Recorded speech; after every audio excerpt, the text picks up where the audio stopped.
Hi అండి, అందరికీ నమస్కారం. ఈరోజు నేను చిన్న చేపలు మామిడికాయ వండబోతున్నాను. ఇదిగోండి దాన్ని చిన్న చేపలు మామిడికాయ. ముందుగా నూనె వేసుకోవాలండి. ఉల్లిపాయ పచ్చిమిరకాయలు వేపాను, బాగా కలర్ చేంజ్ వచ్చేదాకా వేపుకొని అల్లం వెల్లుల్లిపాయ పేస్ట్ వేసుకున్నాను.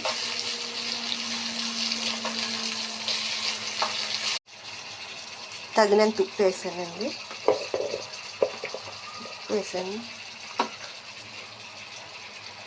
కారం,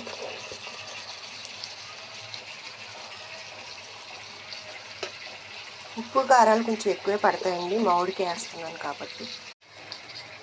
వాటర్ వేస్తున్నాను. వాటర్ కూడా ఎక్కువే, తక్కువ వేసుకోండి, ఎక్కువ వేయకండి. జీలకర్ర, ధనియాలు, గసగసాలు 3 కలిపి బాగా పొయ్యి మీద పెట్టి మీడియం ఫ్లేమ్లో బాగా వేపుకోవాలండి. కొంచెం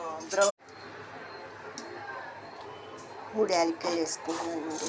మసాలా ఎక్కువ తినగలను అనుకుంటే దాల్చిన చెక్క, లవంగం మొగ్గ కూడా వేసుకుంటే టేస్ట్ బాగుంటుందండి. అవి నేను వేసుకుంటలేదు.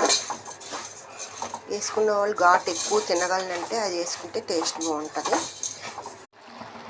మామిడికాయ ముక్కలు వేసుకుంటున్నానండి.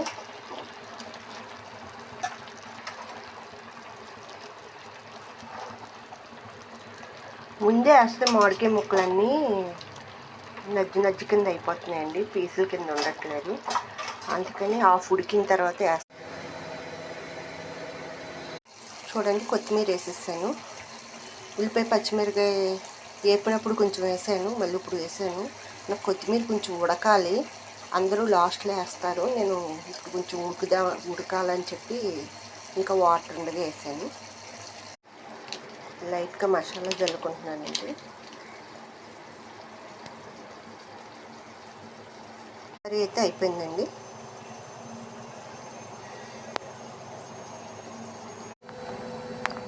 చేపల కూరలు ఏదైనా సరే గరిటెట్టి తిప్పేయకూడదండి. తిప్పితే ముక్క పీస్ అయిపోతుంది. చికెన్ లాగా తిప్పకూడదు, జస్ట్ అలా వేసుకోవాలి కానీ ఎలా పడితే అలా తిప్పకూడదండి. తిప్పితే చేప అంతా విడిపోతుంది.